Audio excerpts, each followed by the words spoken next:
ये क्वेश्चन किसी से बना है? पहले तो क्वेश्चन को समझ के इसका फिगर ड्रॉ कर लेना है कि फिगर किस तरह से बनेगा।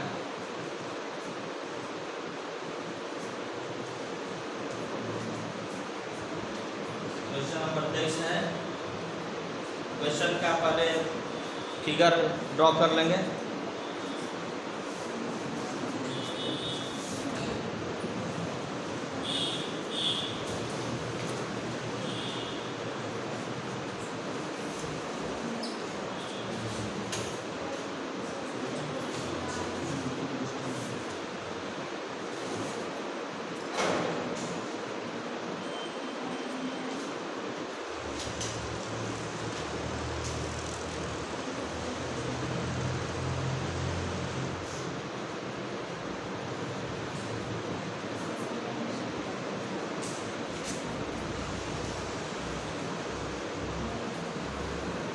सबसे पहला काम करना है कि क्वेश्चन में जो बोला गया उसको फिगर से समझ लो पहले, उससे रिलेटेड फिगर पहले ड्रॉ करना है।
Two identical pinch balls are charged by rubbing against each other.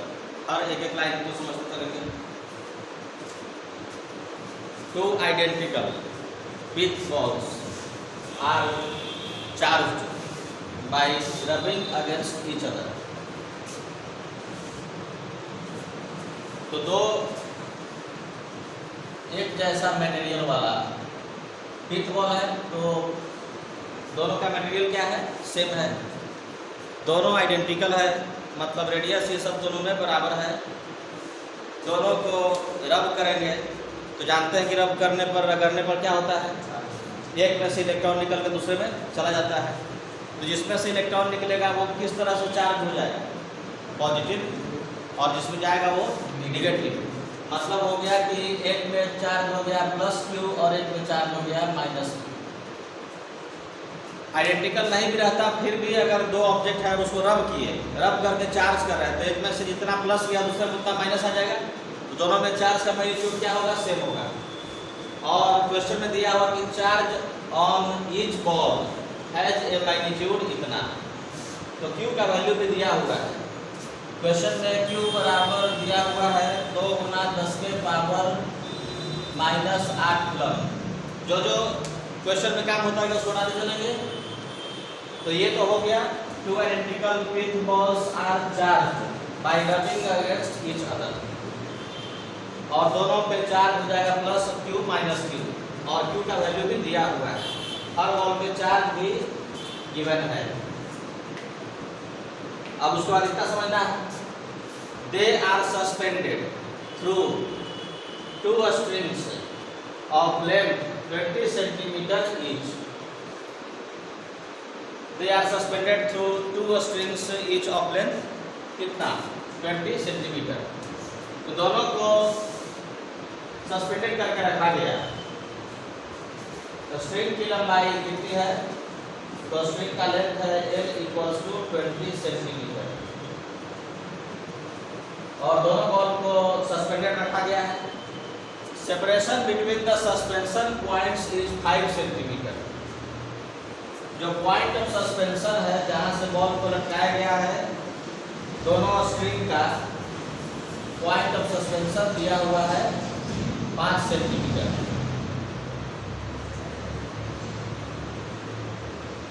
ये डिस्टेंस है 5 सेंटीमीटर। और स्ट्रिंग दोनों का लेंथ कितना है 20 सेंटीमीटर। दोनों बॉल को रब करके चार्ज किया गया, चार्ज +2 -2 है। देखो इतना काम हो गया कि हर स्ट्रिंग का लेंथ है 20 सेंटीमीटर। फिगर पहले बन जाएगा तो आगे बना लेंगे। Separation between the suspension points is 5 centimetre, ये भी हो गया। In equilibrium separation between balls is equal to 3 centimetre. ये तो क्लियर है कि एक पे चार्ज है प्लस, एक पे चार्ज है माइनस, +q -2।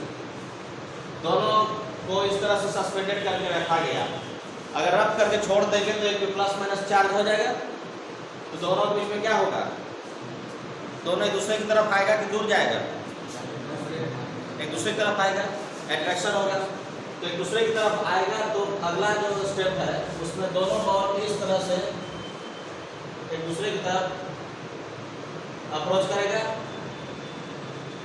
ये बॉल ऐसे चल के यहाँ पहुंचेगा, ये बॉल इधर आ जाएगा और दोनों बीच में अट्रैक्शन है। और अब दोनों बीच में दूरी कितना सेंटीमीटर नीचे है 3 सेंटीमीटर। 3 सेंटीमीटर ऑफ डिस्टेंस हो गया। तो क्या पूछा गया, मास ऑफ ईच बॉल, दोनों बॉल का मास कितना है m बताना है। और स्ट्रिंग में जो टेंशन होगा, टेंशन इस समय जो स्ट्रिंग होगा ये बताना है, दोनों बॉल का मास और टेंशन। तो अब आगे का काम खुद से कर लेना है। तो फिगर समझ में आ गया।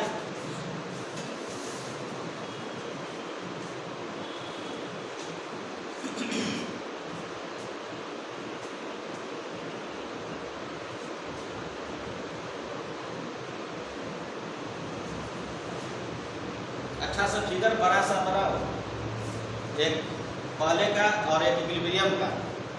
इक्विलिब्रियम वाले के बाद एक BD ड्रॉ करना है।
यही ना फिगर बनेगा।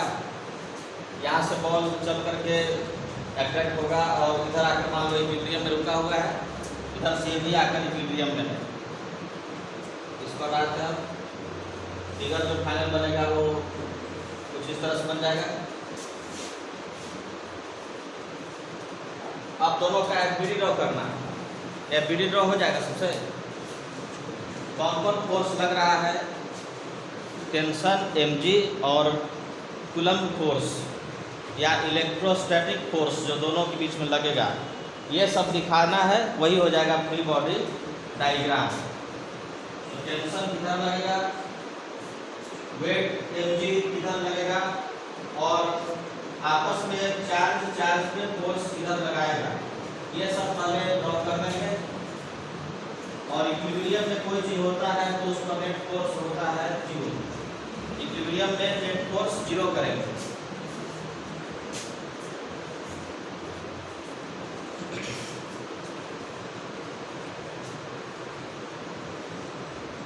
तो पिछले क्लास में ऐसा डिस्कस किए थे, स्ट्रिंग वाला। एक लगेगा टेंशन, जो स्ट्रिंग लगाएगा, एक mg और एक फोर्स कौन रहेगा, चार्ज के बीच में लगने वाला फोर्स इलेक्ट्रोस्टैटिक फोर्स। तीनों फोर्स पहले रिप्रेजेंट कर देंगे और इक्विलिब्रियम में अगर ऑब्जेक्ट है तो नेट फोर्स करेंगे 0, नेट फोर्स 0। एक फोर्स देख लो इधर लग गया, जो लगाएगा स्ट्रिंग टेंशन फोर्स सबका लग गया है। एक फोर्स लगेगा इसका अपना वेट mg नीचे की तरफ,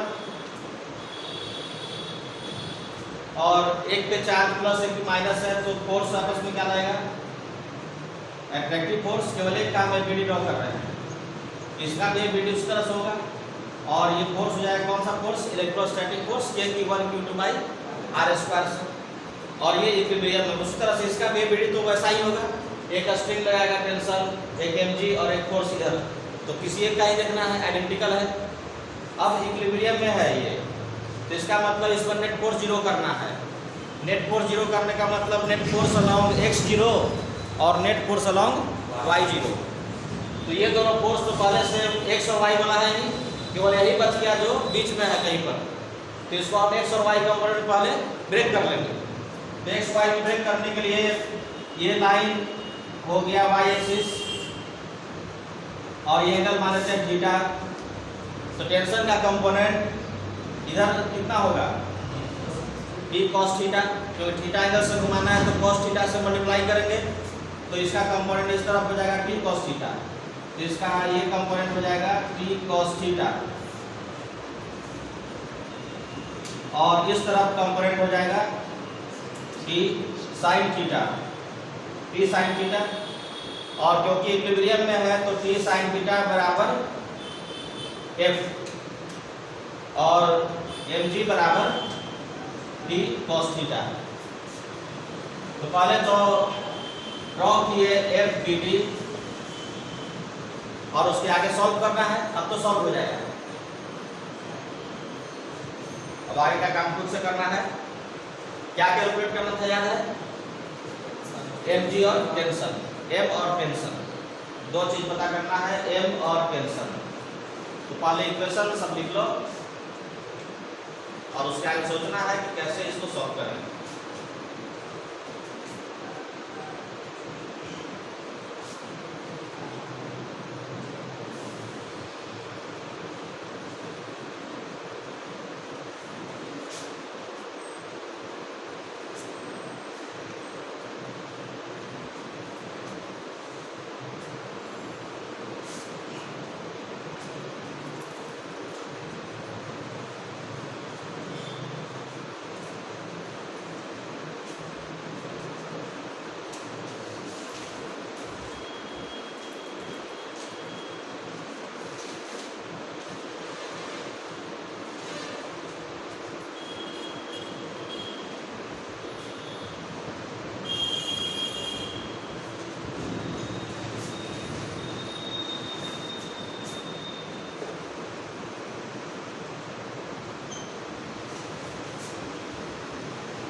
क्योंकि बॉल इक्विलिब्रियम में है तो हर बॉल पर नेट फोर्स होगा 0। नेट फोर्स 0 का मतलब होता है कि फोर्स किसी डायरेक्शन में 0, यानी कि net force along x 0, net force along y 0, net force along z 0, net force along any direction 0। अब यहाँ से इक्वेशन लिखेंगे तो t sin theta equals to f। Net force along x 0 है तो इसका मतलब t sin थीटा बराबर f। और दूसरा इक्वेशन कौन सा, t cos थीटा बराबर m। हमारा m है m निकालना, तो दोनों को क्या करते हैं,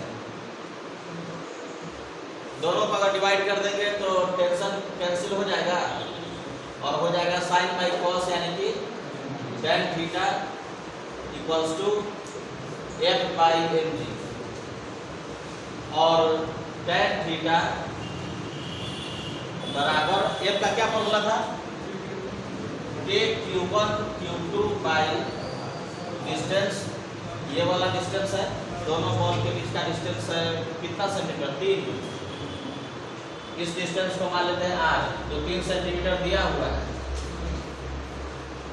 दोनों बॉल के बीच का दूरी है r, तो दोनों बीच में फोर्स हो जाएगा k q1 q2 by r square और डिवाइडेड बाई mg। देखो चार्ज दिया हुआ है ना, r डिस्टेंस भी दिया हुआ है, m निकालना है, और इधर अगर tan थीटा मिल जाए m मिल जाएगा। tan थीटा के लिए ज्योमेट्री देख सकते हैं, tan थीटा बराबर परपेंडिकुलर ये वाला और बेस ये वाला। tan थीटा कितना हो जाएगा, जबकि ये लेंथ दिया हुआ है, ये लेंथ है कितना 20 सेंटीमीटर, ये लेंथ है 20 सेंटीमीटर, और यहाँ से यहाँ ये लेंथ कितना है, बॉल का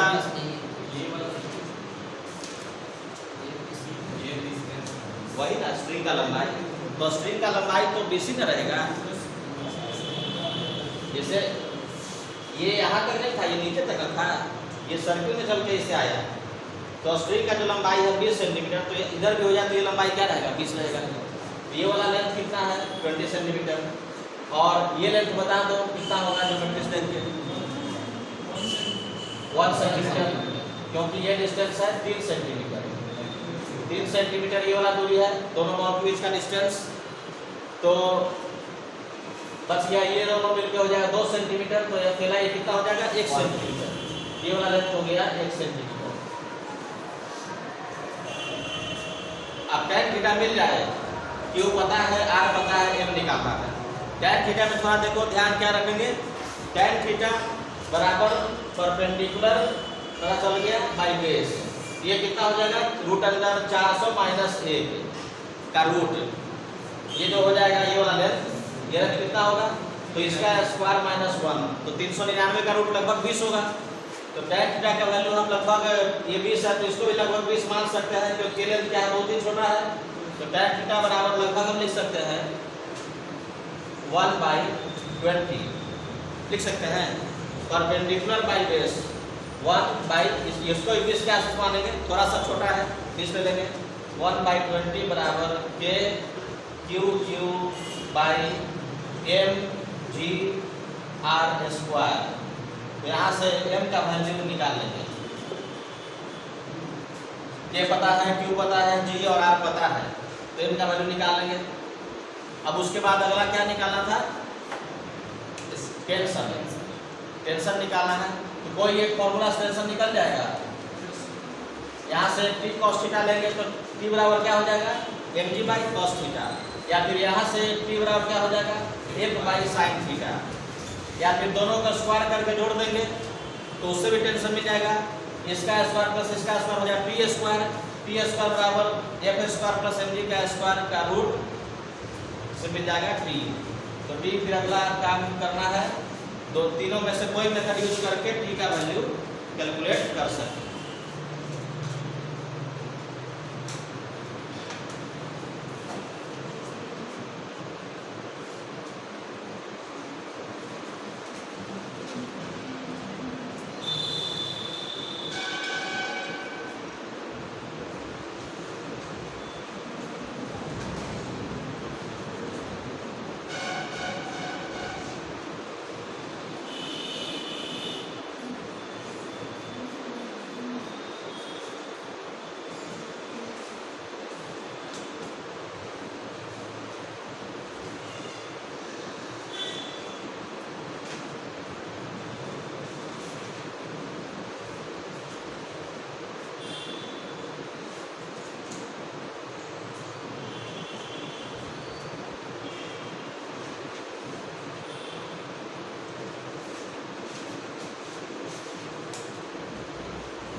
यहाँ से मिल जाएगा m equals to K capital Q by G into R square into 20।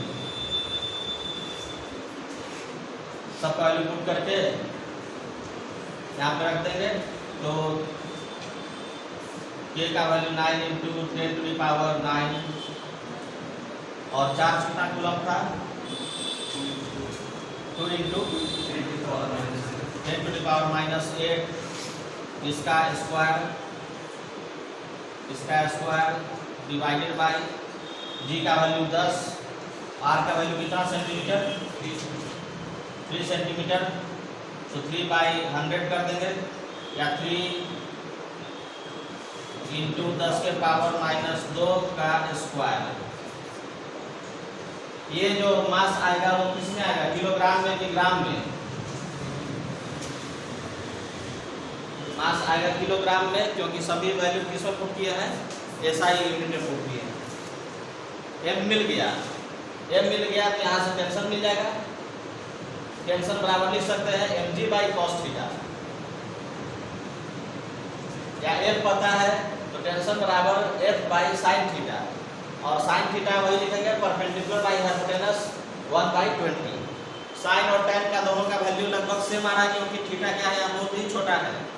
जब थीटा बहुत छोटा होता है तो साइन और tan दोनों का वैल्यू एक ही जैसा हो जाएगा। कॉस का वैल्यू निकालना होता तो लगभग 1 के आसपास हो जाएगा।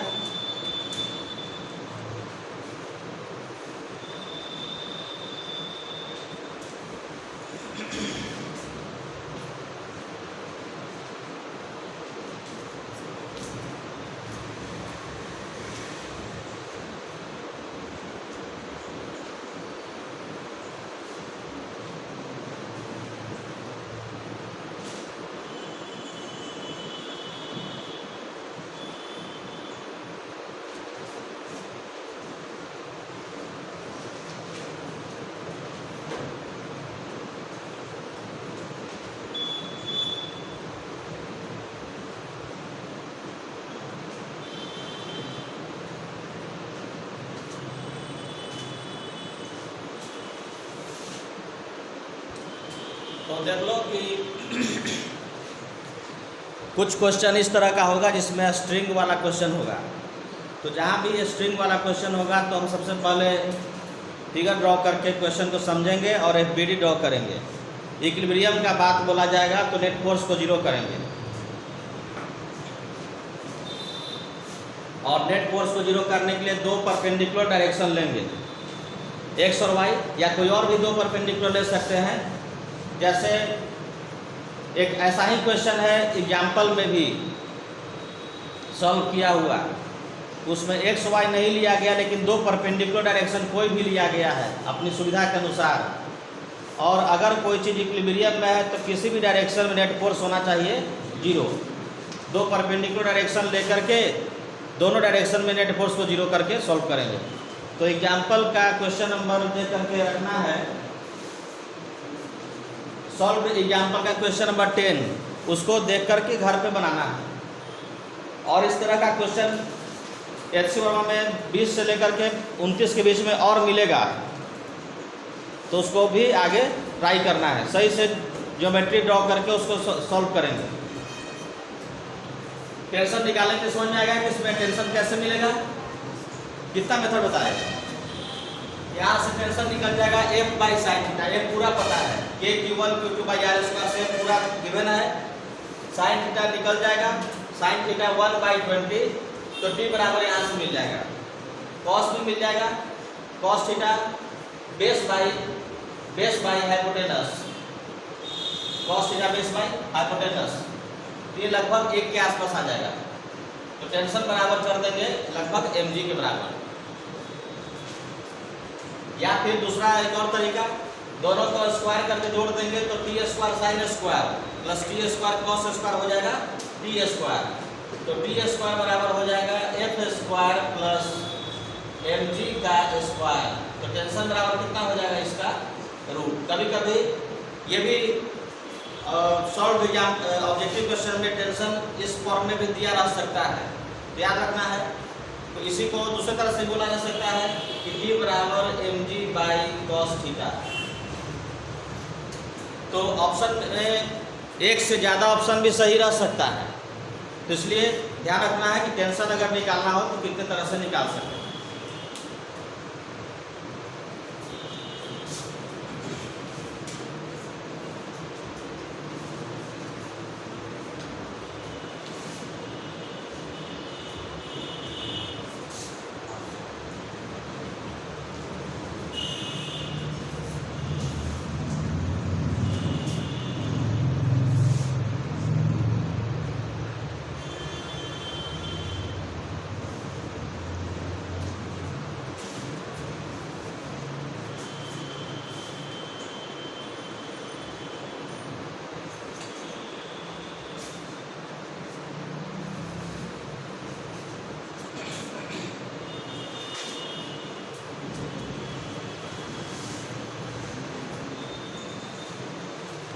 कोचिंग वोचिंग खुलने का कोई न्यूज आया कि नहीं, देखे हो?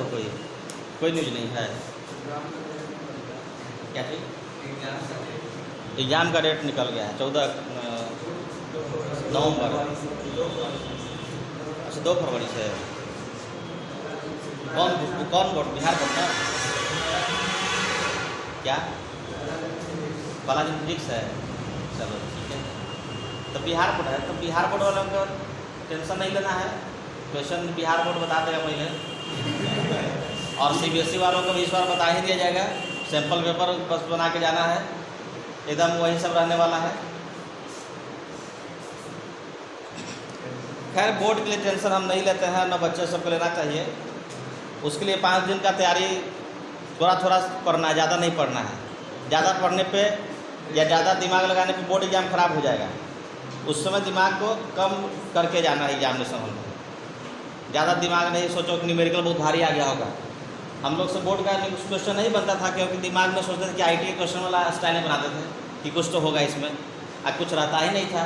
तो फिर बाद में समझा कि बोर्ड एग्जाम में क्वेश्चन को एकदम सोच के जाना है कि इसमें कोई दम नहीं है, कुछ नहीं है, एक लाइन में ही बनना चाहिए, 1-2 लाइन में बनना चाहिए। न्यूमेरिकल बना दिए, बाकी लिखने उठने वाला काम जो है वो तो सब कर ही देता है, पन्ना भरता है, किसी को चेक करने का टाइम नहीं रहता है। न्यूमेरिकल जिसका सही है उसी के डायरेक्टली प्रोपोर्शनल में मार्क्स आ जाएगा बिहार बोर्ड में।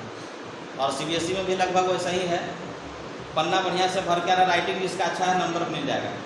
खैर बोर्ड उठ तो अभी टाइम है, दुर्गा पूजा में सब लोग यहीं रहेगा, तो दुर्गा पूजा में 10 दिन जो है ना तैयारी जम के हो जाएगा। बाकी सब जब छुट्टी रहेगा तो फिजिक्स को हम देखेंगे एकदम, जैसे दुर्गा पूजा में कैसे होता है, पूजा होता है 10-10 घंटा चलता है, तो ऐसे ही अपना पढ़ाई लिखाई भी चलेगा। और कोचिंग पे चल उधर ही चला लेंगे, खुले चाहे नहीं खुले। हम 15 अक्टूबर तक सरकार का सम्मान करने के लिए मान लिए थे। अब मान लो कि नहीं खुलता है तो हम अपना सुबह में वहाँ चोरी छुपे क्लास जो है वो जैसे सब लोग ले रहे हैं उस तरह से हम ही चालू करते हैं। सब लोग ले ही रहे हैं, 10-20 करके ले रहे हैं, लेकिन हमसे नहीं हो पाता है। थोड़ा सा कोई मान लो कि आकर के एक लाइन ही क्वेश्चन कर दिया कि आप कैसे ये कर रहे हैं काम, तो उत्तर नहीं ना है। और हम लोग है कि किसी पुलिस से बात नहीं करते, अपना तुम अपनी दुनिया में रहो, कुछ हम लोग अपनी दुनिया में कुछ। अब आकर क्वेश्चन कर देगा तो फिर मतलब विद्रोह के अलावा कोई ऑप्शन बचता है? तो क्या है कि सोसाइटी और समाज से विद्रोह किया जाए। तो एक तरह का क्वेश्चन जो अभी हम लोग क्या देख रहे थे, एप्लीकेशन ऑफ कूलम्स लॉ, कि कूलम्स लॉ का यूज करके बहुत सारा क्वेश्चन बनता है। एक तरह का क्वेश्चन हो गया जिसमें स्ट्रिंग वाला क्वेश्चन रहेगा, डिफरेंट टाइप से उस क्वेश्चन को चेंज कर दिया जाएगा और क्वेश्चन पूछा जाएगा। तो वैसे केस में क्या करना है, थोड़ा प्रैक्टिस कर लो, 4-5 क्वेश्चन और बना लो। सब में बेसिक कॉन्सेप्ट यही है कि टेंशन, चार्ज के बीच में फोर्स mg, और मान लो कि अगर लिक्विड डाल दिया तो फोर्स और बढ़ जाएगा, फोर्स ऑफ बायोन्सी। ये सब क्वेश्चन में चेंज करके इसी तरह का क्वेश्चन पूछा जाएगा। टेंशन पूछा जाएगा, इक्विलिब्रियम पर है तो वर्टिकल से एंगल क्या बन रहा है, चार्ज, कोई एक चीज़ गायब कर दिया जाएगा और पूछा जाएगा। तो बेसिकली बढ़िया से फिगर बनाओ, क्वेश्चन को समझो क्या पूछा गया है, उसके लिए क्या क्या इक्वेशन लिख सकते हैं। नेट फोर्स 0 करना है, इक्विलिब्रियम में बोला गया, इतना सही क्वेश्चन बन जाएगा। एक और तरह का क्वेश्चन होता है, जैसे जो आगे भी पढ़ेंगे ही, motion of electron in an atom, किसी एटम में इलेक्ट्रॉन का जो मोशन होता है उस पर आधारित क्वेश्चन कुछ बनता है। जैसे इलेक्ट्रॉन अगर एटम में घूम रहा है सर्कुलर ऑर्बिट में, तो पूछा जाएगा कि उसका स्पीड क्या होगा, उसका टाइम पीरियड क्या होगा, उसका फ्रीक्वेंसी क्या होगा, या रेडियस, ऑर्बिटल रेडियस क्या होगा। इस पर आधारित क्वेश्चन पूछा जा सकता है। तो इसमें हम लोगों को बेसिक कॉन्सेप्ट क्या है उसको केवल जान लेना है, और क्वेश्चन को कितने भी तरह से चेंज करेंगे वही बेसिक कॉन्सेप्ट यूज में आएगा। तो दूसरा तरह का क्वेश्चन है motion of electron.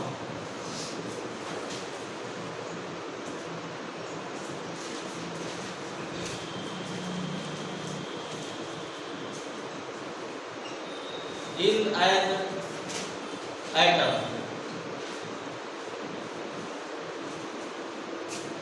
motion of electron in an atom।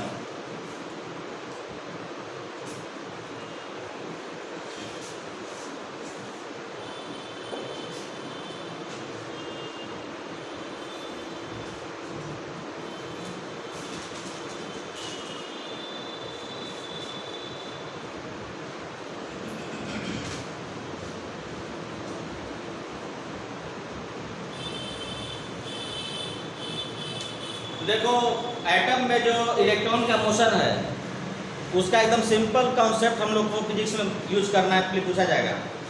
कोई भी न्यूमेरिकल आएगा तो बेसिक कॉन्सेप्ट पर आधारित आएगा कि इलेक्ट्रॉन सर्कल में घूम रहा है, जबकि केमिस्ट्री में तुम लोग और ज़्यादा जानते होंगे कि एग्जैक्ट सर्कुलर तो होता नहीं है, वो प्रोबेबिलिटी है। स्पेस में कहीं भी रैंडमली मतलब सर्कुलर ही ऑलमोस्ट होता है, लेकिन थोड़ा बहुत चेंज होता है, जिसको बोलते हैं ऑर्बिटल। तो ऑर्बिटल ऑर्बिट में डिफरेंस है। फिजिक्स में जब भी क्वेश्चन आएगा तो तुमको केमिस्ट्री वाला चीज़ भूल जाना है, ऑर्बिटल वाला, केवल ऑर्बिट सोचना है। तो सर्कुलर पाथ पे इलेक्ट्रॉन घूम रहा है, इसका यूज करके क्वेश्चन पूछा जाएगा। तो किसी एटम के अंदर में इलेक्ट्रॉन मूव कर रहा है सर्कुलर ऑर्बिट में, मान लेते हैं उसका रेडियस है r, और एटम के अंदर में होता है न्यूक्लियस और इलेक्ट्रॉन। ये है न्यूक्लियस के चारों ओर इलेक्ट्रॉन सर्कुलर ऑर्बिट में घूम रहा है, radius of the orbit r है, इसका स्पीड मान लेते हैं, वेलोसिटी मान लेते हैं v है, वेलोसिटी v है।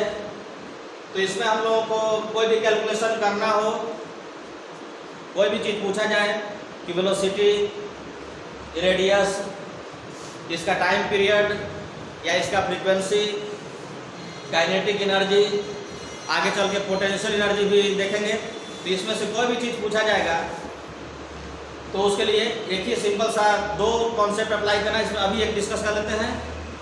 कोई भी चीज़ सर्कल पे चलता है, कोई भी चीज़ सर्कल पे चलता है तो उसके लिए न्यूटन सेकेंड लॉ से क्या इक्वेशन मिलता है? न्यूटन सेकेंड लॉ से इक्वेशन जो लिखते हैं वो क्या होता है? सर्कुलर पाथ के लिए कि अगर कोई पार्टिकल सर्कल में चल रहा है तो सेंटर की ओर लगने वाला नेट फोर्स बराबर क्या होता है? mv² r। तो इसमें सर्कुलर मोशन का कॉन्सेप्ट अप्लाई करेंगे कि सर्किल के में अगर कोई चीज़ चल रहा है तो सेंटर की ओर नेट फोर्स बराबर mv²/r। अब न्यूक्लियस में कितना चार्ज है वो तो दिया रहेगा, तुमको मान लो दे दिया गया अल्फा पार्टिकल, अगर दे दिया गया मान लो कि हीलियम एटम दिया गया, हीलियम प्लस बोला गया, तो हीलियम के अंदर में न्यूक्लियस में कितना चार्ज होगा? हीलियम में क्या क्या होता है? हीलियम में होता है 2 प्रोटॉन और उसके अंदर में होता है 2 न्यूट्रॉन। तो न्यूक्लियस के अंदर में 2 प्रोटॉन 2 न्यूट्रॉन, और उसके न्यूक्लियस के चारों ओर कितना इलेक्ट्रॉन? 2 इलेक्ट्रॉन। न्यूक्लियस के चारों ओर 2 इलेक्ट्रॉन, तो 2 प्रोटॉन 2 न्यूट्रॉन। हीलियम के न्यूक्लियस में है 2 प्रोटॉन। इस तरह से हीलियम की बात कौन आ गया? Hydrogen, helium, lithium, beryllium. तो लिथियम में 3 प्रोटॉन। इस तरह से मान लो न्यूक्लियस में प्रोटॉन जो है वही चार्ज देगा, न्यूट्रॉन तो केवल मास होगा, तो प्रोटॉन चलते चार्ज होगा। तो मान लो कि न्यूक्लियस का चार्ज है Q1 है, Q1 चार्ज है, वो तो कितना होगा, वो न्यूक्लियस कौन सा है उससे निकाल लेंगे। तो मान लो न्यूक्लियस में चार्ज है +Q1। इलेक्ट्रॉन का चार्ज जानते ही हैं -e होता है, इसको हम बोल देते हैं कि इलेक्ट्रॉन की जगह पर चार्ज हम बोल दिए -Q2। -Q2 इलेक्ट्रॉन का चार्ज है -Q2। तो इलेक्ट्रॉन को न्यूक्लियस क्या करेगा, अपनी ओर फोर्स लगाएगा, इलेक्ट्रोस्टैटिक फोर्स। तो न्यूक्लियस का काम है इलेक्ट्रॉन को सेंटर की ओर खींचना। हर समय इलेक्ट्रॉन चलेगा सर्कल में, मान लो कि इलेक्ट्रॉन अगर यहाँ पर आ जाएगा तो फोर्स हो जाएगा सेंटर की ओर, हर समय फोर्स लग रहा है सेंटर की तरफ, और इलेक्ट्रॉन चलेगा सर्कल में। सर्कुलर मोशन का यही कॉन्सेप्ट है कि कोई भी चीज सर्कुलर मोशन में है तो हमेशा उसमें सेंटर की ओर फोर्स लगना चाहिए, और सेंटर की ओर लगने वाले सभी फोर्स का sum net force towards centre of the circle बराबर होता है mv²/r।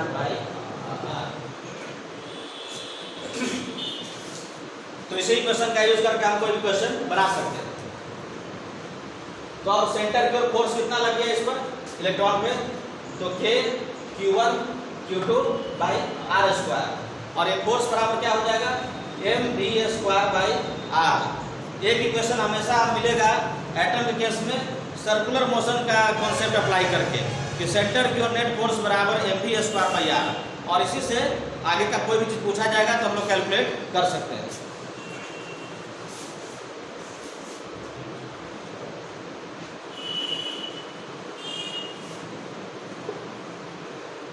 Electron in an atom moves around nucleus in a circular orbit